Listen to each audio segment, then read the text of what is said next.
listeners, are you feeling the weight of the world? Well, you're not alone. The U.S. Surgeon General says nearly 50% of parents are overwhelmed by stress. And guess what? It's affecting us all. Just last year, we heard about an epidemic of loneliness hitting half our population, especially young adults. But there's hope.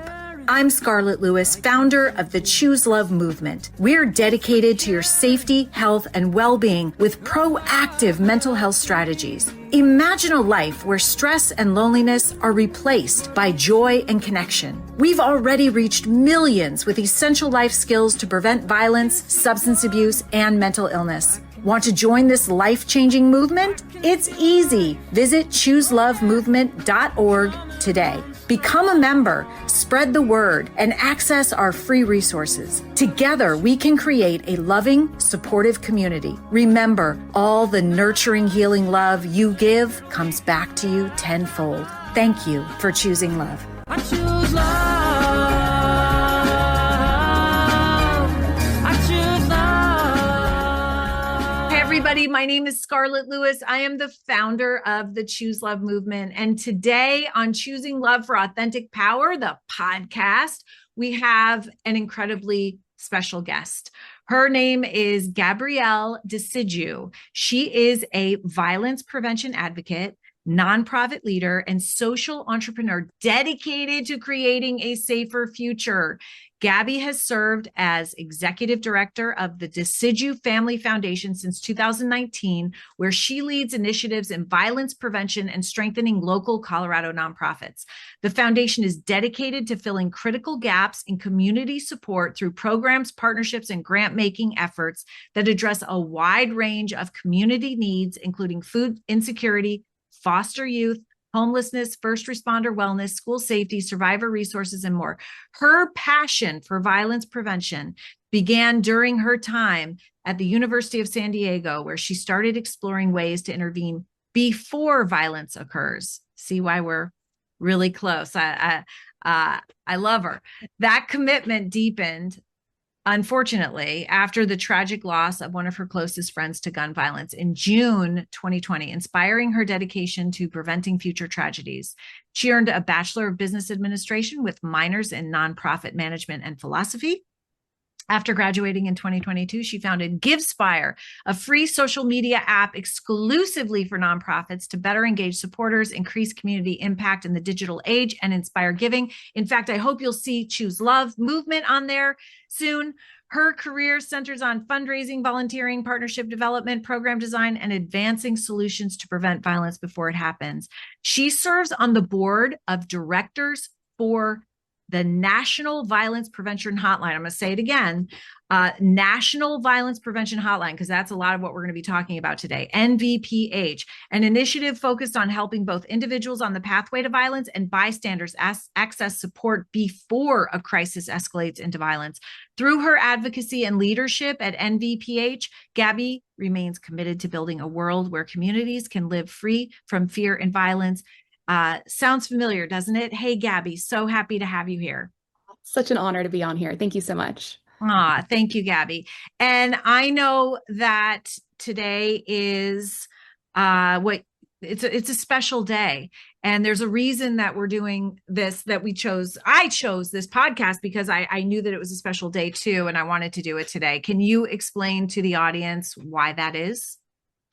Yes. Well, today is June 10th, and it actually is around 11 a.m. Denver time. So that is actually the same time when my best friend from high school was murdered. So we hit it right on the dot. Wow. But yeah, it was 6 years ago. So to the world, that seems like a long time, but to me, it feels just like yesterday. And like you're in that Hollywood movie where you're like, is this real life? Did this really happen? So it's still trying to, get yourself to understand, that this is true, that this did happen. But my best friend from high school, Isabella Fallis, just a ray of light. People say too good for this world. I say the good that this world desperately needed. But she was living with her boyfriend at the time near Corsfield, and they got up, in the early afternoon to go and walk their dog and, give it a chance to go potty. And when they arrived at this area where it was, a convenient spot for the dog to go potty, and they gave the dog the command, like you do any apartment dog. A man in a ground level nearby apartment opened his window and yelled at them, with some curse words. Are you going to effing yell at your dog? You're going to effing train your dog? And it was just very random to them. And the boyfriend retorted back something, polite, like, sir, this is a trained animal, please don't worry.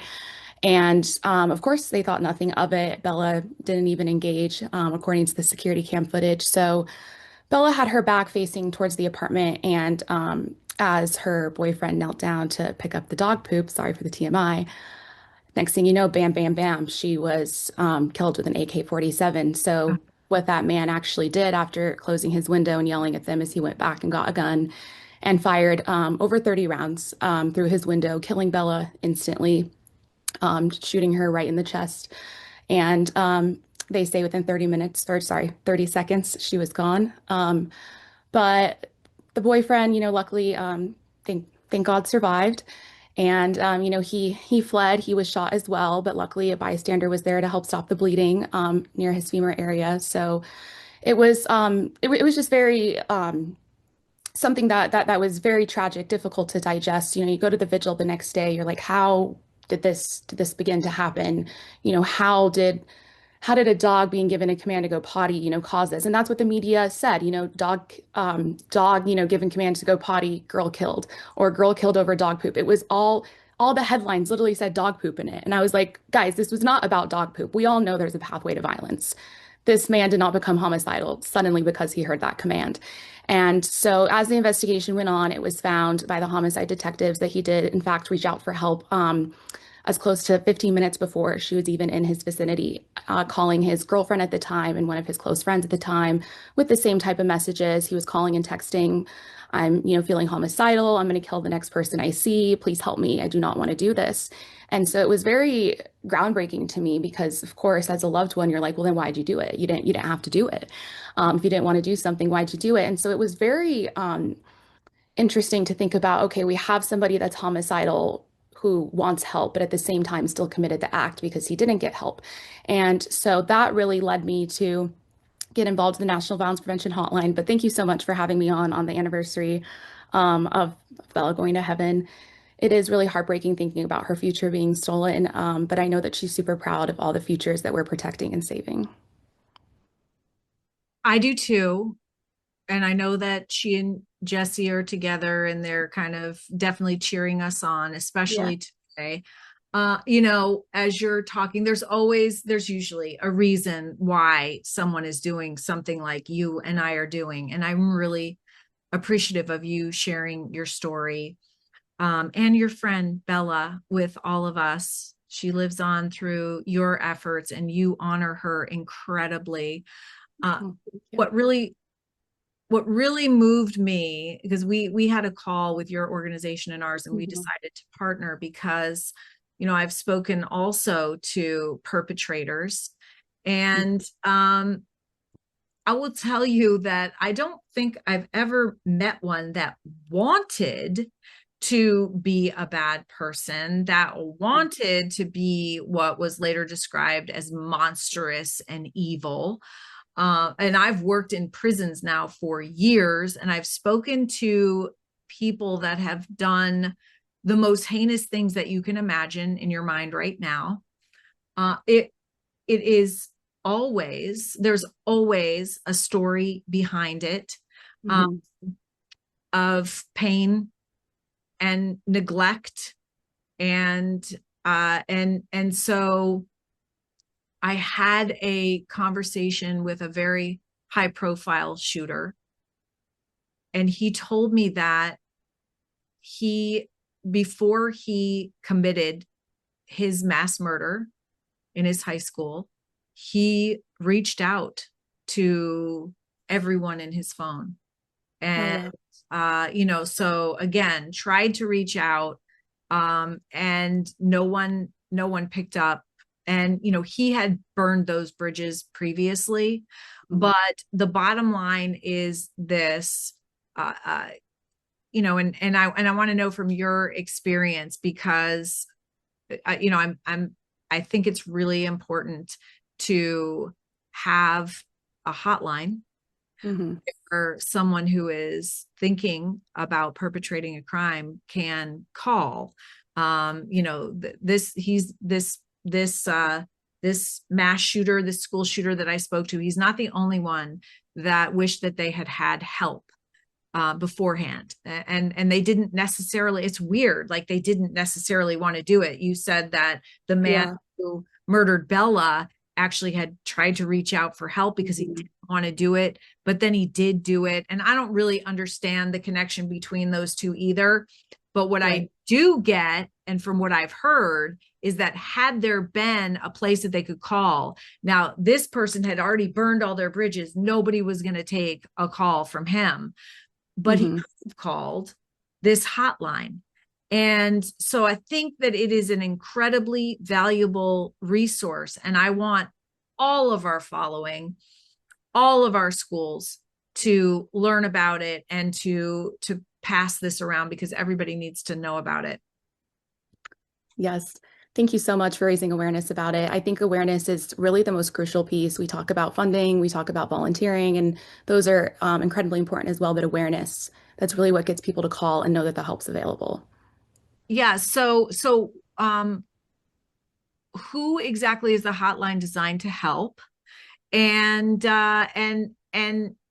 can you give us some stories about people that have called and have been helped? And like what is it, like an 800 number or something that you can call that's free? And what is it designed to do? Yes, it's a toll-free number free to call. So it primarily exists to help people on the pathway to violence. So currently there is a hotline dedicated to the people on the pathway to violence, which is the National Violence Prevention Hotline. But before we existed, there was no crisis hotline in America designed to help people on the pathway to violence.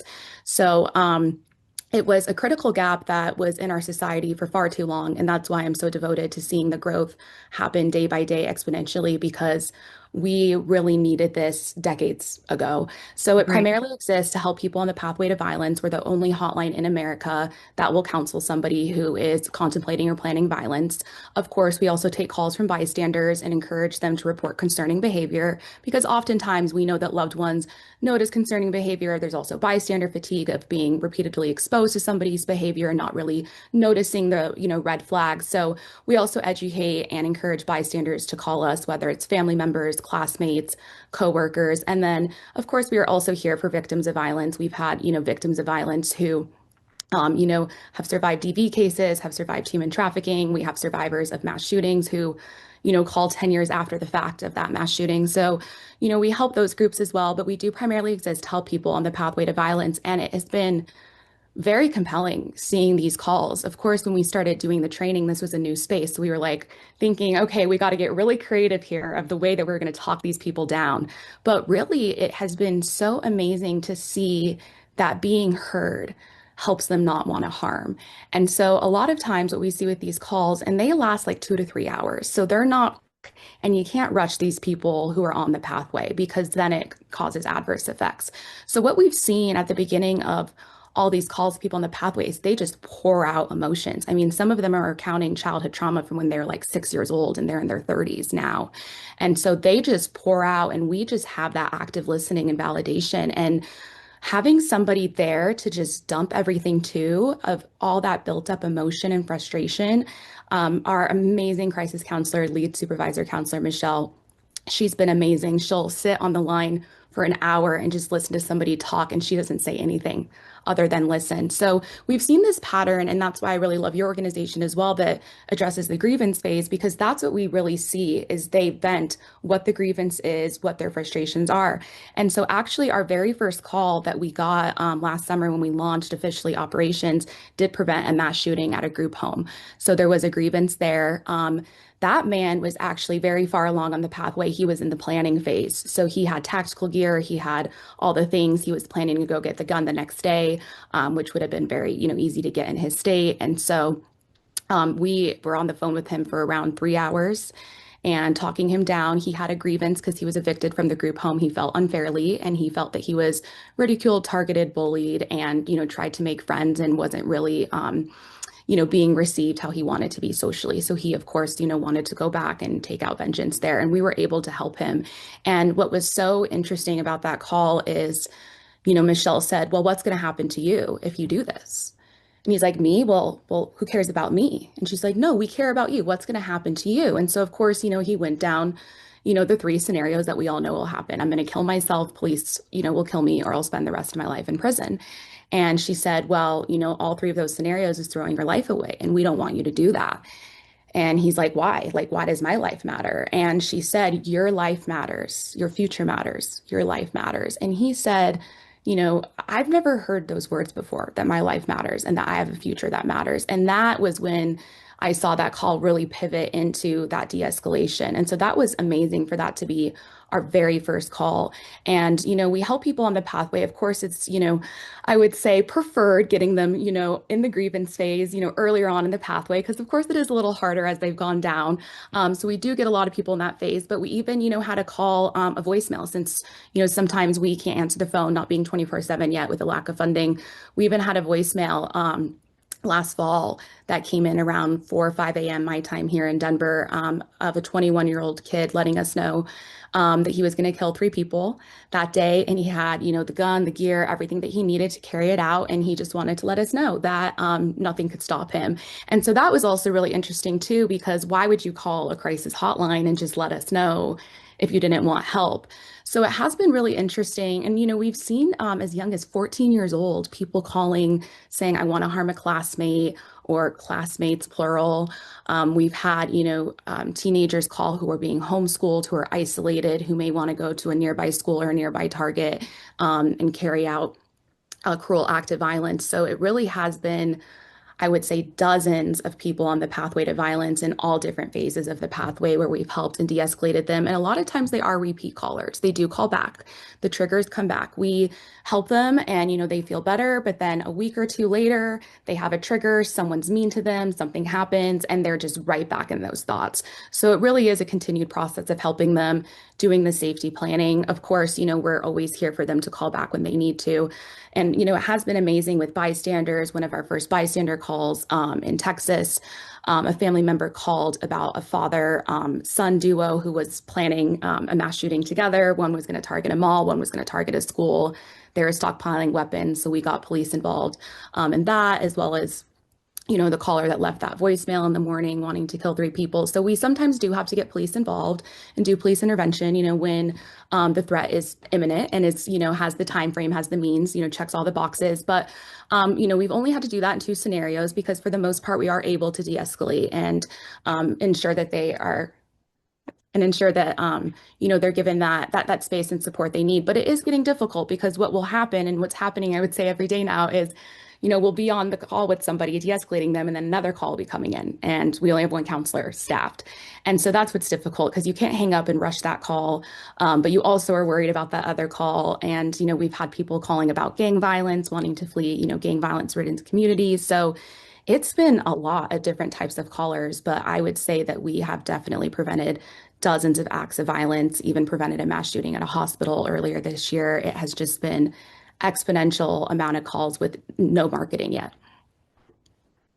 I mean, I just want to pause for a moment because this is phenomenal.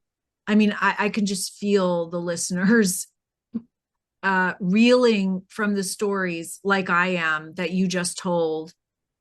And what's coming up is just this profound sense of gratitude, knowing that you guys are out there and you're doing this work. And the thing that really stands out to me is that these people are calling you. They Mhm. are finding your number. And I understand how difficult it is to get awareness out there. And with a little budget, I cannot believe that you're not fully funded. You should be. And Yeah. anybody that's listening that can help, please do. You see how absolutely necessary this is. People are finding you. What does that tell you? That as they say themselves, they don't really want to do this. And what I found, Gabby, in my conversations with school shooters is that they all say they didn't feel seen. And so Hmm. here we are. It's the same type of thing. And I think it's one of the first things that you said. They don't Hmm. feel heard. And for the first time in their lives, somebody's Right. actually present, listening to them, telling Right. them, not just telling them, but showing them that their life and what they're saying has value. And Hmm. when I look at the world around us and where we're going, it is not in that direction. It is getting more disjointed. Our attention span is now supposedly less than a goldfish, right? Which I think is Yeah. around 12 seconds. Ours is maybe like 6 to 8. Oh, I wow. feel it in myself too. And so it's effort. Not only is it effort to actually be present with somebody and to actively listen and empathetically listen, Hmm. which is what you guys offer. Not only does it take a tremendous amount of courage to do that, especially with somebody who's in pain. But you have somebody that's trained to be able to do that. Not that you need to be trained, listeners. And I know there's a lot of fear out there of being able to handle somebody's pain and really, that's so overblown. We Hmm. saw that also when my older son went back to school, and like nobody wanted to talk to him about, nobody wanted to mention Jesse's name or even ask him how he was. In fact, nobody did.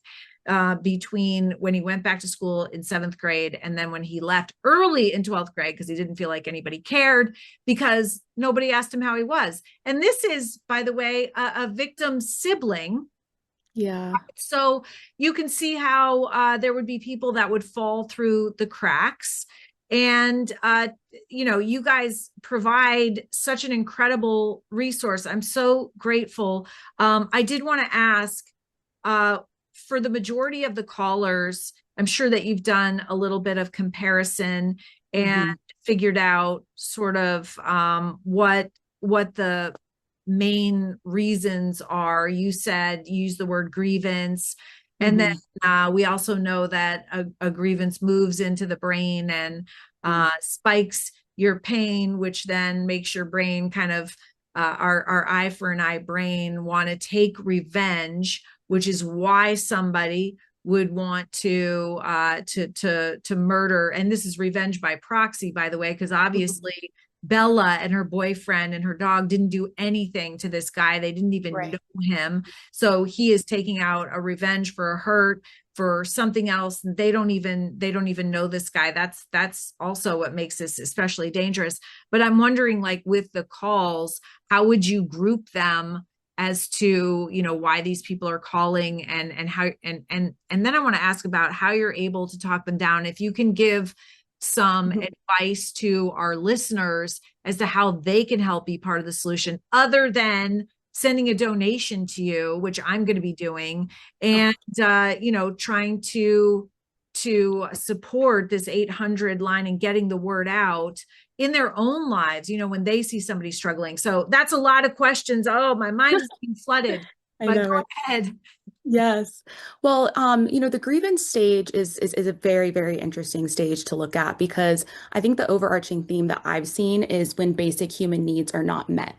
So we can look at housing as a human need, healthcare as a human need, social inclusion, especially at a young age, as a human need. So we see these different human needs, whether they're social or economic or something else, not being met.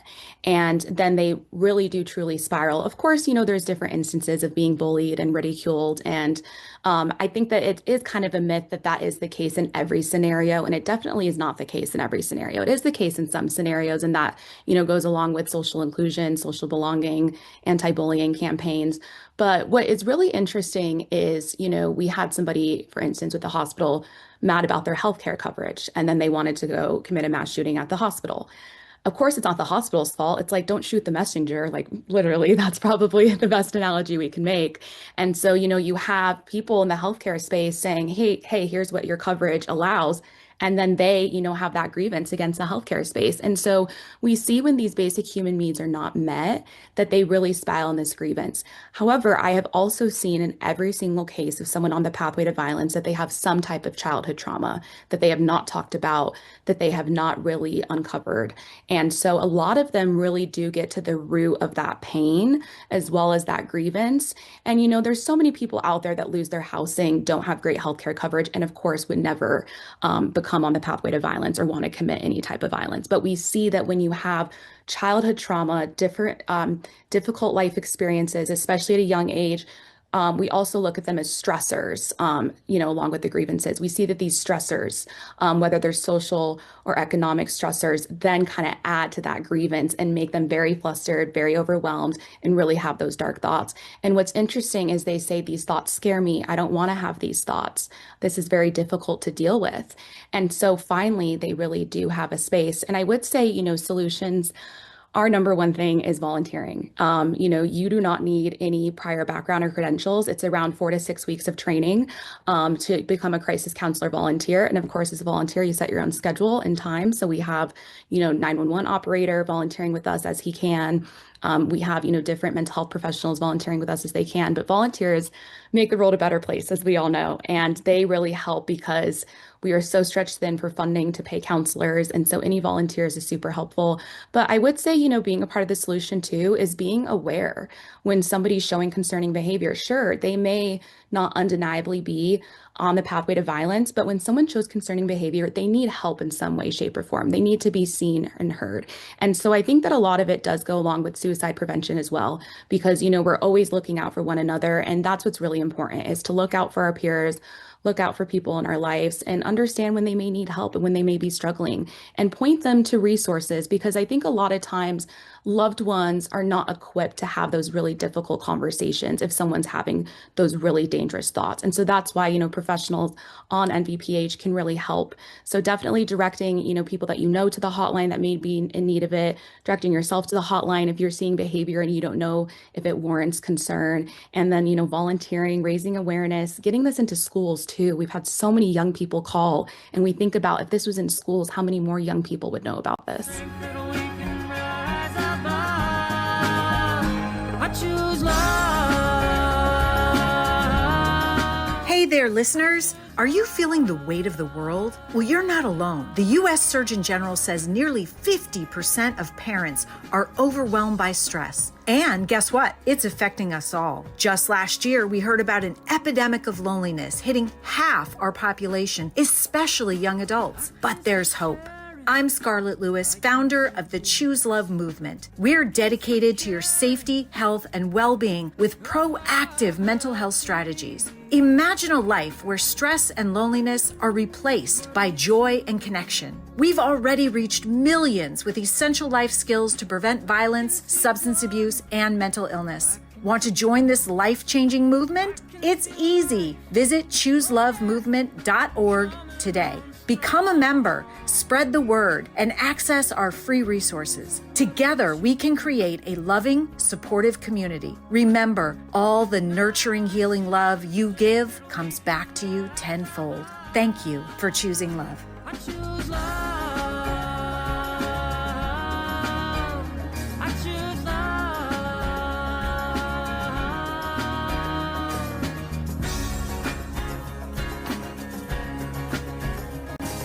I think your model is absolutely incredible. I'm thinking about the power of empathetic listening.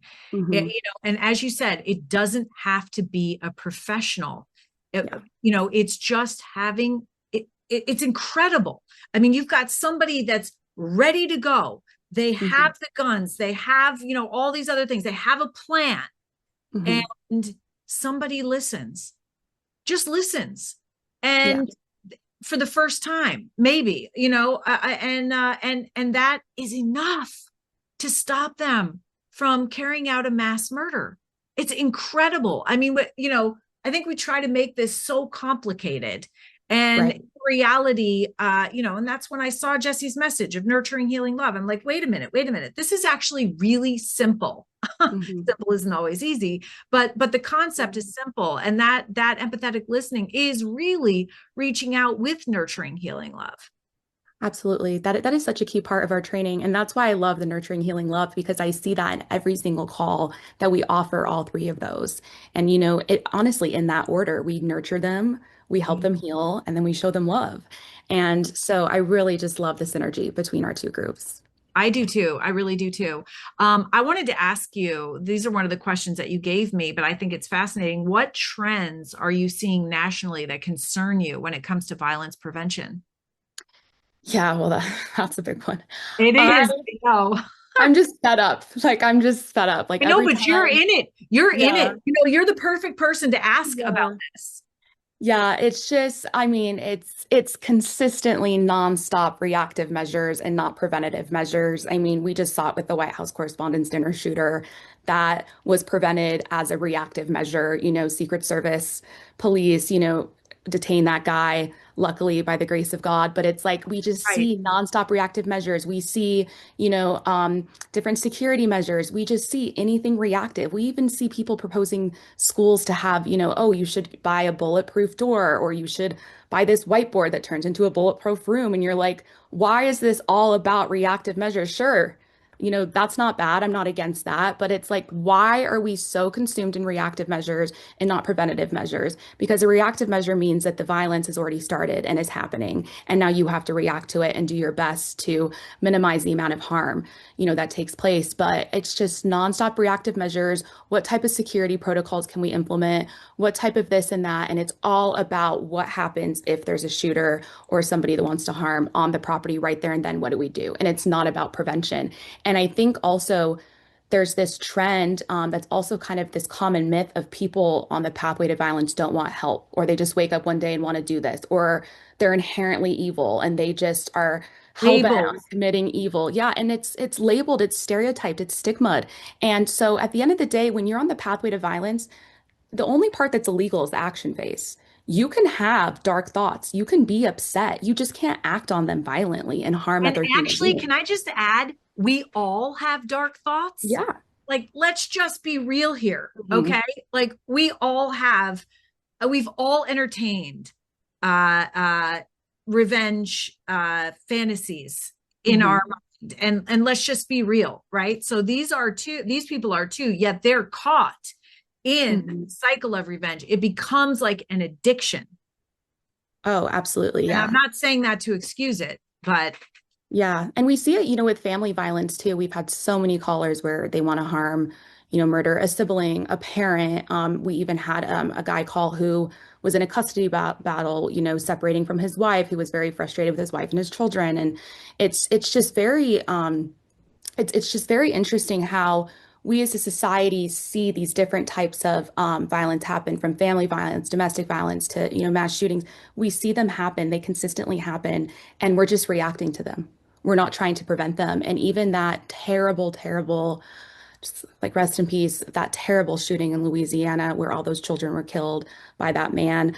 You probably saw, I don't know if you did, he actually reached out to his parents for help around Easter, saying, I'm having these dark thoughts. I'm really scared of where it's going to lead me. And they were like, you're going to be fine, son. Just, hang on, something to that tune. I don't want to quote them verbatim, of course. And so it's really just interesting how we see these people consistently reach out to help, but all we're consumed in is reactive measures. And we really need to educate society on preventative measures because people are dying and we're just going on living our lives while other people are losing the right to live theirs. And nothing bothers me more than people that are indifferent or send thoughts and prayers and just go on with their day, because we need to invest in prevention, not reaction. when I started this 13 years ago, what I said was I linked sort of violence with substance abuse and mental illness, and the root cause being the same. Mhm. Can look different as the outcome. And at that point, I said, well, everybody knows somebody that suffers from mental illness or substance abuse or Mhm. something. Now I actually I think I can say everyone knows a either a survivor or a victim of gun Mhm. violence at this point. June happens to be National Gun Violence Awareness Month, which is why I'm really excited that we're doing this in the month of Mhm. June. I want to get this out. But here's the other thing that bothers me, Gabby. um, Similar to you, but I feel like there's a sort of I don't know, this uh passivity, Hmm. this sort of hopelessness that we've Yeah. gotten, like there's nothing that we can do. Yes, one parent just told me, I feel like when I send my kid to school, I'm playing Russian roulette with their life. Can you actually imagine? And the thing Yeah. is, we don't have to feel that way. You know, there are positive action steps that we can take that are proactive and preventative. It's just that our brains aren't wired that way. We are Mhm. reactive. We do focus on the problems. It's the way that our brain is made. And I will say also that you know, I've watched a multi-billion-dollar industry grow up around the attack end of the pathway to Mhm. violence. So, you know, these different door locking systems, and as you said, the Yeah. boards and all, you know, the panic buttons and all of this. Yeah. And that is not to put that industry down. That industry is there to keep kids safe. However, what I've been saying and what you're saying is that we need to adjust our focus to proactive prevention, or Hmm. we will never get ahead of the problem. We will keep chasing it, learning from mistakes. That's what we've been doing. Hmm. So I totally agree with you. And so I'm wondering, okay, so we've got our listeners here, and our listeners are educators, they're parents, they're community members. What can they do? I mean, obviously, we have to get this hotline out. We need to make every community aware. We also have to make sure that you guys have the capacity to be able to handle the volume of calls. It Right. is actually in our best interest that Hmm. we do that. This is very important, and we see that you know, the empathetic listening and from all the stories that you've shared. Wow, how powerful it is. What can we do to help? What can we do also? Obviously for the hotline, but also in our own lives. How can Hmm. we be part of the solution? I mean, every single one of us has access to kids in some capacity. And as you know, with your background and history and all your wisdom, what could we do more of in our everyday life to also reduce the number of calls that you get? Yeah. Well, I would say, first of all, admitting that this is a national public health crisis, and that this whole, conception of, oh, it would never happen here. That's great. We hope and pray that that will be the case, but that is really being passive and not doing the work that needs to be done. So honestly, I really do think nurturing, healing, love is the solution. I think that if we show other human beings nurturing, help them heal, and show them love, that really is the best way we can look out for our human beings. And if we do that universally, I'm a huge Kantian ethicist with like universal principles. If we imply everything universally and show humans that nurturing, healing, love, we can spot people on the pathway to violence. We can spot people that need help. And so I think that's the number one thing, is looking out for your fellow human beings. But of course, the hotline needs help. We are really, really successful in what we're doing. I've been amazed that in a year of operations, we've already prevented dozens of mass shootings. There's people alive today that more than likely never ever knew they were at risk. I mean, we helped a man that had been on the pathway to violence for over 10 years, stalking this girl, wanting to kidnap her, and, I'll save the rest of the story. And so, really, just getting out there, sharing, first of all, what the hotline does, sharing there's finally a hotline that exists. 988 other hotlines don't handle this. They are trained to hang up the phone, say, call 911, call others, we can't help you. And so I think that that's the number one thing, is having that awareness piece. I would say to every listener, please visit the website, violencepreventionhotline.org. That is the best way to get involved. Visit our website, look at our bystander page. Of course, if you feel on your heart to donate, no amount is too small. Even $20 a month can fund an hour of crisis counseling, and that's an Wow. hour of talking somebody down from Wow. potential violence. So even $20 a month, we have some $20 a month donors who think, oh, it's just a little something. No, that's a big, big difference. So looking at that, volunteering, talking to your school district if you have the means, talking to your workplace if you have the means, getting the violence prevention hotline into your workplace, into your schools, into your communities as, something that is a crucial, crucial resource for people to know about. But we definitely need more funding to keep up with the call volume. We don't even have any money for marketing, so we can't even do marketing. But of course, we feel that there's so many people out there that we want to reach. Like that guy in Louisiana, we feel that we could have reached him. We feel that we could have, if this existed earlier, reached Bella's shooter. And so really just honoring Bella and all the victims of violence, especially to your sweet Jessie, and showing those victims that we will not stand for this any longer, and we are going to create change in this country in their honor. Yeah, taking our country back, Yes. being part of the solution, taking responsibility for what's going on in our world. We are not victims. We Yes. are incredibly powerful humans. So standing up and making choices every single day, following the golden rule. What really bothered me, I was actually on the board of character.org, one of the oldest character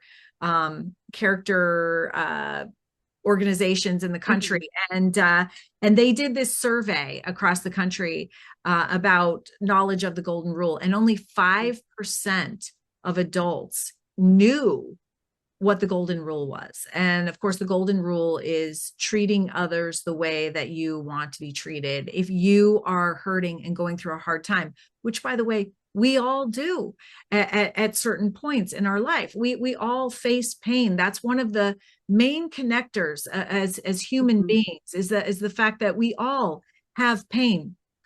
And so we would want to have empathetic listening. I would want somebody to be present, to listen empathetically, to actively listen. And actually, that's a skill that we teach in the Choose Love movement. It is a skill. You're not listening to have a comeback. You're not listening with judgment. You're actually listening with an open heart and an open mind. And that is a skill. And I'm sure that's part of what you teach in the training to become one of your operators. But just to make an effort, because it is an effort in your life, all listeners, please also pass this podcast forward. This is a really important conversation that we just had. Please pay this forward.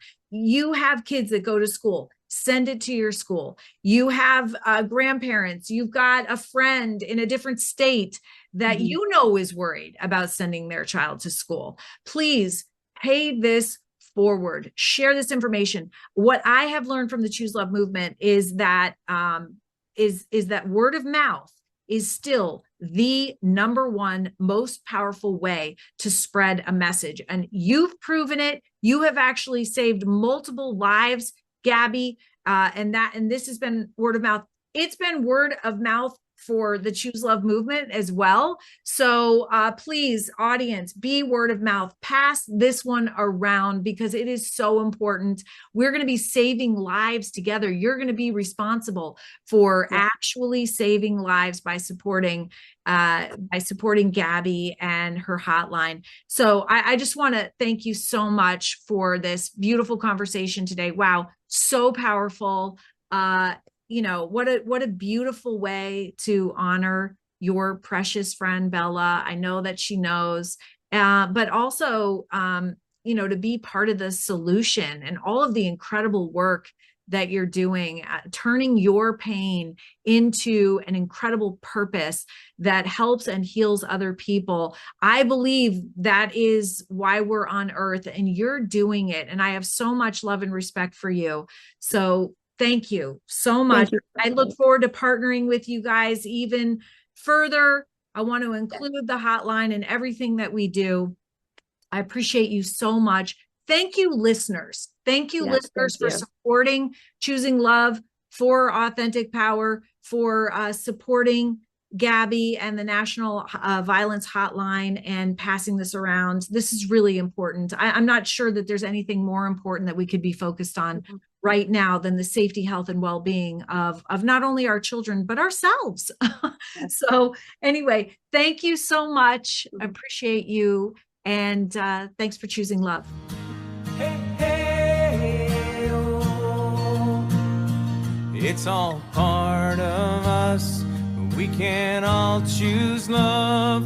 It'll lift you up if you let